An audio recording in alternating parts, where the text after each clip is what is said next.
ఐక్యంగా జేఏసీ ఏర్పడి ఈ రౌండ్ టేబుల్ ద్వారా ఒక ప్రతిఘటన ఉద్యమానికి రూపకల్పన చేసేటువంటి ఈ అంశం చాలా మంచి అంశం. అదేవిధంగా ఇక్కడ రౌండ్ టేబుల్కి సమావేశానికి అధ్యక్ష వహిస్తున్నటువంటి అధ్యక్ష వర్గం, నాతో పాటు ఈ పోరాటానికి అండగా ఈ పోరాటాన్ని ముందుకు నడిపించడానికి సిద్ధమై మద్దతుకు వచ్చినటువంటి ఏఐటిసి రాష్ట్ర ప్రధాన కార్యదర్శి లక్ష్మీరావు గారు, మన బాలరాజు గారు, అదేవిధంగా సూర్యమన్న టియుసిఐ రాష్ట్ర అధ్యక్షులు, ఐఎఫ్టియు రాష్ట్ర ప్రధాన కార్యదర్శి శ్రీనివాస్ గారు, భవన నిర్మాణ కార్మిక సంఘాల అందరు నాయకులు పేరు పేరున ముందుగా అభినందనలు తెలియజేస్తా ఉన్నాను. ఒకటి, మీరు పెట్టినటువంటి డిమాండ్ చాలా న్యాయమైనటువంటి డిమాండ్. ఈ పెట్టినటువంటి డిమాండ్ పరిష్కారం అయ్యే వరకు ఈ పోరాటం కొనసాగాలి.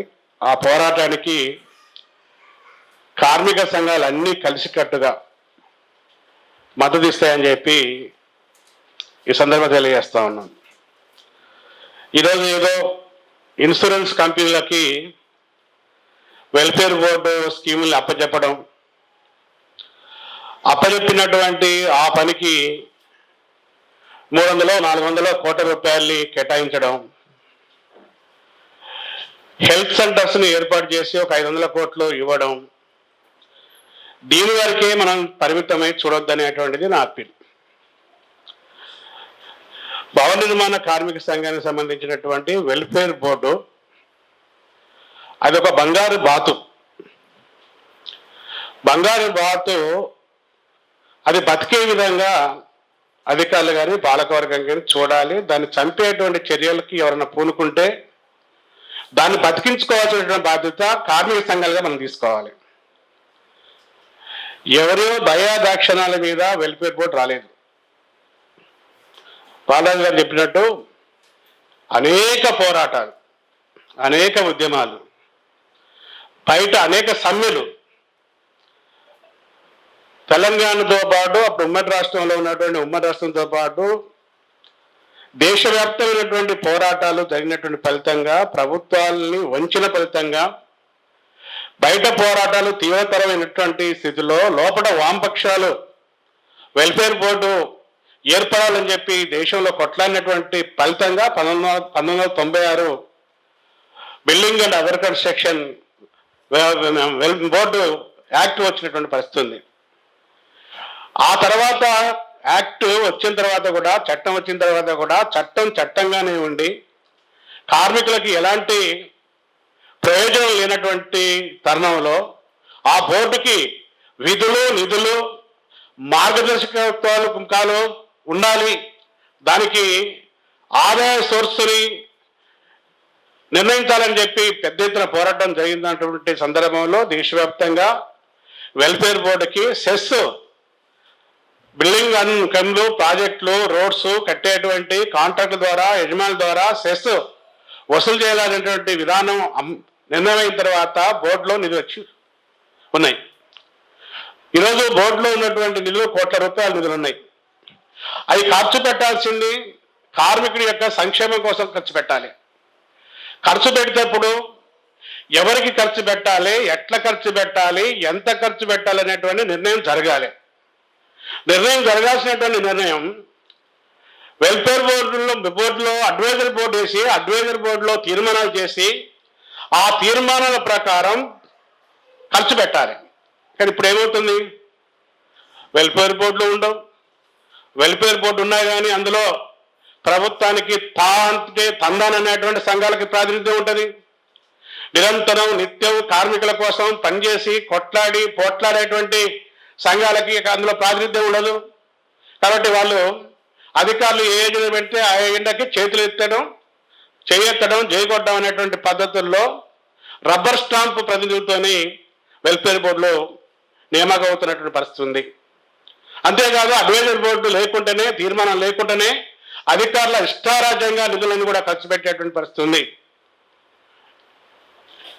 అధికారులకి లేబర్ డిపార్ట్మెంట్ ప్రిన్సిపల్ సెక్రటరీ కాడ నుంచి కార్మిక శాఖ మంత్రి దాకా ఇన్నోవా కార్లు కొన్నారు.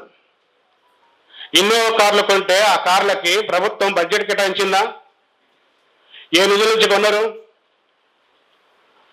వెల్ఫేర్ బోర్డు నిధులతో ఇన్నోవా కార్లు కొన్నారు. లేబర్ డిపార్ట్మెంట్ని ఆధునీకరణ చేశారు. అద్దాల మేడగా లోపల సుందరీకరణ చేశారు. ఆ లేబర్ కమిషన్ అంజయ్ భవన్ని ఆధునీకరించడానికి కాంగ్రెస్ ప్రభుత్వం నయా పైసా కేటాయించిందా? ఒక్క పైసా కూడా కేటాయించలేదు. ఒక్క పైసా కూడా కేటాయించలేదు. వెల్ఫేర్ బోర్డుల నిధుల్లో నుంచి ఖర్చు పెట్టారు. పక్కనే ఒక బిల్డింగ్ కడుతున్నారు. ఆ గ్రౌండ్లో పెద్ద బిల్డింగ్ కడుతున్నారు. దానికేమన్నా ప్లాన్ ఉండి ఎస్టిమేషన్ వేసి దానికి బడ్జెట్ అప్రూవల్ వచ్చి దానికోసం రాష్ట్ర ప్రభుత్వం బడ్జెట్ కేటాయించిందా? ఒక్క పైసా కూడా కేటాయించలేదు. ఒక్క పైసా కూడా కేటాయించలేదు. వెల్ఫేర్ బోర్డు నిధులు ఈరోజు ఖర్చు పెడుతున్నటువంటి పరిస్థితి ఉంది. అంటే ఈరోజు అక్కడ ఉన్నటువంటి బంగారు పాతని ఒకేసారి చంపి అందులో ఉన్నటువంటి డబ్బులన్నీ కూడా మెక్కాలి, తినాలనేటువంటి ఉద్దేశంతోనే ఈరోజు ప్రభుత్వం ఉంది. ప్రభుత్వంలోనే అధికారులు ఉన్నారు. ఈరోజు ఈ యొక్క నిధుల దుర్యోగాన్ని అరికట్టేటువంటి విషయాన్ని మనం చాలా సీరియస్గా తీసుకోవాల్సినటువంటి అవసరం ఉంది. ఎవడైతే ఆ నిధులు దుర్యోగానికి పాల్పడుతున్నాడో, ఎవరైతే ఆ నిధులు తింటున్నటువంటి వాడిని కక్కించే పద్ధతిలో మన పోరాటం ఉండాలి. ఏదో రౌండ్ టేబుల్ పెట్టి లేకపోతే కార్యాచరణ చేసి అయిపోగొట్టి ప్రెస్కి ఇచ్చి పేపర్కి ఇచ్చేటువంటి పద్ధతికి ఉండొద్దు. ఈరోజు మనం ఇక్కడ రౌండ్ టేబుల్ పెడుతున్నాం, మనం ఇక్కడ తీర్మానం పెడుతున్నాం, మనం కరపత్రం వేస్తున్నాం, మనం ఒక మెమోరాన్ని ఇస్తున్నాం. ఇది కార్మిక సంఘాలుగా మీరు చేసే దానికి అభినందనీయమే. కానీ అటు కౌంటర్ పార్టీగా ఉన్నటువంటి ప్రభుత్వం ఏం చేస్తుంది? లేబర్ డిపార్ట్మెంట్ అధికారులు ఏం చేస్తున్నారు? ఆల్రెడీ ఇన్సూరెన్స్ కంపెనీలకు ఇచ్చేశారు. 5,000 కోట్లు పోయినాయి, కంపెనీలకు ఇచ్చేశారు. ఆ పేర్లకి కొంతమందికి పాలసీ ప్రీమియం కూడా కట్టేశారు. ఇది నిర్ణయం చేసేటువంటి స్థాయి లేదు. నిర్ణయం అయిపోయి అమల్లోకి వచ్చేసింది. కట్టినటువంటి ఇన్సూరెన్స్ కంపెనీ ఏమన్నా అది ఐఆర్డిఏ రూల్స్కి అనుగుణంగా ఉందా? లేదు అదేమన్నా ప్రభుత్వ రంగంలో ఉన్నటువంటి ఇన్సూరెన్స్లా లేవా? బోగస్ ఇన్సూరెన్స్ కంపెనీలు వాటికి ఐఆర్డిఏ రూల్స్ కూడా సరిగా అమలు కానటువంటి ఇన్సూరెన్స్ కంపెనీలు, ఒక బోగస్ కంపెనీలకి ఐఆర్డిఏ రూల్స్ని కూడా పాటించినటువంటి కంపెనీలకి ఊరు పేరు లేనటువంటి అనామక కంపెనీలకి తెలంగాణ రాష్ట్రంలో ఉన్నటువంటి సుమారు 40 లక్షల మంది భవన నిర్మాణ కార్మికులు, 40 లక్షల మంది కంటే ఒక్కొక్క వ్యక్తి 4 వేసుకున్నా కానీ 1,50 లక్షల మందికి ఉన్నటువంటి వాళ్ళని అన్యాయం చేస్తూ ఈరోజు ఈ నిర్ణయం తీసుకోవడం అంటే ఈ నిర్ణయాన్ని మనం ప్రతిఘటించాలి. ఖండించడం కాదు, ప్రతిఘటించాలంటే మనం కూడా రంగంలోకి దిగాలి. ఫీల్డ్ పోతున్నారు, క్లైమ్ చేసుకుంటున్నారు, ముందు అగ్రిమెంట్ చేసుకుంటున్నారు. ₹1,00,000 ఇస్తే నీ డెత్ క్లైమ్ చేస్తామని చెప్తున్నారు, లేకపోతే నీ సహాయ మరణం అయితే 50,000 చెప్తున్నారు. ఈరోజు భవన నిర్మాణ రంగంలో ఉన్నటువంటి కార్మికుల కోసం పనిచేసేటువంటి సిన్సియర్ నాయకుడు ఒక అన్యాయం జరిగినటువంటి ఒక బాధితుడిని ఏ లేబర్ డిపార్ట్మెంట్ దిశమైనా కానీ న్యాయం జరగడం లేదు. ఇది వాస్తవం. క్లైమ్లు అవుతున్నాయి. క్లైమ్లో వాళ్ళు చెప్పుకోవడానికి సంఖ్య చెప్తున్నారు, మేము ఇంత ఇచ్చినామని చెప్తున్నారు. క్లైమ్ల యొక్క రేషియో పెరుగుతుంది. కానీ ఎవరికి పెరుగుతుంది? బతికున్నటువంటి వాడిని కూడా చచ్చిపోయినట్టు రికార్డు సృష్టించి బతికున్నటువంటి వాడిని కూడా క్లైమ్ చేసుకునే పరిస్థితి తెలంగాణ రాష్ట్రంలో ఉంది. ఇది వాస్తవం కాదా? ఈ పరిస్థితి లేదా? ఒక మండలంలోనో, ఒక జిల్లాలోనో, లేకపోతే ఒక ప్రాంతంలోనో ఒక 20-30 నిజమైనటువంటి బాధితులు పేరుతో అప్లై చేస్తారు. బాధితులు మా పేరు అప్లై చేసినట్టు ఉంటుందని చెప్తారు. కానీ అక్కడ లేబర్ అధికారులు, ఇక్కడ పైరధికారులు ఇద్దరు కూర్చొని బినామీ పేర్లు పెట్టి ఈరోజు లక్షల రూపాయలని ఈరోజు దుర్వినియోగం చేస్తున్నారు. నిజమైనటువంటి బాధితులకి న్యాయం జరగడం లేదు. ఈరోజు బోకర్ల రాజ్యం జరుగుతుంది. కార్మిక సంఘాలకి కార్మికుల కొట్లాడేవాడికి, నిజమైనటువంటి వాడికి ఈరోజు లేబర్ డిపార్ట్మెంట్ వాడి మాట వినేటువంటి స్థితి లేదు. అసలు ఎందుకు ఇంత జరుగుతున్నాయి కానీ ప్రభుత్వం ఇంత జరుగుతున్నా కానీ ప్రభుత్వాలు ఎందుకు చూస్తున్నాయి కళ్ళపు చెప్పి? మన రాష్ట్రంలో కాంగ్రెస్ ప్రభుత్వం ఎందుకు చూస్తుంది? కేంద్రంలో ఉన్నటువంటి వాళ్ళు ఈ బోర్డుని నిర్వీర్యం చేస్తారు ఎందుకు చూస్తున్నారు? ఎందుకు చూస్తున్నారంటే బీజేపీ అనుసరించేటువంటి విధానమే దీనికి కారణం. మనందరం చేస్తూ చాలాసార్లు చెప్పుకున్నాం, పోట్లాడుతున్నాం. కార్మికులకు ఎలాంటి సంక్షేమం ఉండకూడదు. కార్మికులకు ఇప్పటిదాకా ఉన్నటువంటి సంక్షేమాన్ని తీసేయాలి, సంక్షేమం మీద దెబ్బ కొట్టాలనేది బీజేపీ పాలసీ. కార్మికులకు ఇప్పటిదాకా పోరాడి సాధించుకున్నటువంటి మేలైన మెరుగైనటువంటి చట్టాలు ఏమి ఉండకూడదు, వాటిని తీసేయాలనేటువంటిది బీజేపీ పాలసీ. కార్మిక చట్టాలే ఉండకూడదు, కార్మిక చట్టాలని రద్దు చేయాలని చెప్పి 29 కార్మిక చట్టాలు రద్దు చేసి 4 లేబర్ కోడ్లు తీసుకొచ్చింది బీజేపీ పాలసీ. 4 లేబర్ కోడ్లకి వ్యతిరేకంగా దేశంలో ప్రతిఘటన ఉద్యమం బాగా వస్తుంది, పెరుగుతుంది. డైరెక్ట్గా మనం దీన్ని అమలు చేయలేము, దొడ్డిదాన్ని అమలు చేయాలి, దొడ్డిదాన్ని అమలు చేసి వీళ్ళకి ఏమి లేకుండా చేయాలని చెప్పి ఈరోజు కుయుక్తులు పడుతుంది. ఈరోజు 4 లేబర్ కోడ్ల స్థానంలో లేబర్ కోడ్లు అంటే ఈరోజు మన వాళ్ళు అగ్గి మీద గుగ్గే పోరాటాలకు వచ్చేటువంటి కార్మిక సంఘాలు చేసినటువంటి కృషి వల్ల ఈరోజు శ్రమశక్తి శ్రమనీతి అనేటువంటిది ఈరోజు 2025 తీసుకొచ్చి నూతన లేబర్ పాలసీని తీసుకొచ్చి అందులో మన ధర్మశాస్త్రాన్ని చొప్పించి, మన ధర్మశాస్త్రంలో ఏముంది?